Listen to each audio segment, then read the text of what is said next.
So everyone's going to tell you this, but right now this is like mum to mum or dad or grandma or whoever else. But looking after yourself is so important.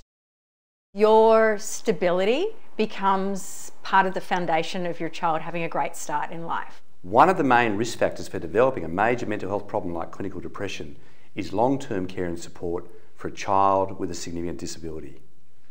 If your child's going to do really well, you have to make sure that you take care of your own mental health. It's a lesson we all learn, and we all do it too late. And so parental mental health has to come first, and helping your child then comes second. And I know all of us put our children first, but it's really just so very important to be at the top of our game. Is you can't pour anything from an empty cup. So if you don't have anything left to give, you can't give it. So looking after yourself becomes extremely important. If you're not well, if you're not doing well yourself, everything starts to fall apart within the family, with your child. Because you are the most important ally for your child, and if you're not functioning, then the most important ally that that child has is not functioning. And all you're thinking is, well, I don't have time to look after myself. If my child's okay, I'll be okay. And there's a little bit of truth to that, but there's also the other side that you're actually going to burn out. That was something that I let slide, and I wasn't well, and it became something that I had to actually prioritise. That was something that I had to learn and put my hand up and say that it's okay that I'm not doing all right.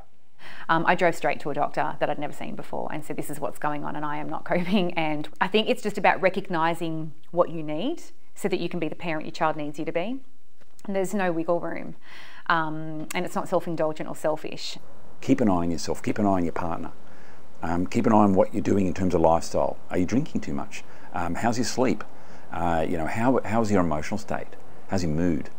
Some people start off slowly and build up their confidence and get better at it over time, and other people start off with amazing resilience, and the band between their resilience and the challenges that they face can get thinner over time. So it's very important that you do acknowledge that you need some time off, that you need a break, that you need to look after yourself. And it was a fairly constant battle. And so as a family, we didn't give ourselves enough time as a parent to just decompress and regroup, rebuild our energies. It's okay sometimes to feel exhausted and just find a little spot, and you don't necessarily need to publicise it, you know. Don't worry about me, I'm fine, I'm having to do all this stuff and I'm just going through this. Look, don't do that, because it's not in the best interest of your child. You have to be able to do this long term. This is not a sprint, it's a marathon. And you are the most important person in your child's life. You become the therapist and the food therapist and the OT and all of those. So yeah, have a rest, do it when you can. I was trying to do too many different things all at once, too many interventions, looking in all the wrong places for medical help as well. And I wish I had spent a bit more time looking after myself and not rushing off down lots of rabbit holes. Get a new horizon in front of you and then come back and review things, and it's amazing what impact that can have. And the kids will be okay if you're okay. So that's priority. It's difficult in the moment, but it's really, really important to recognise that.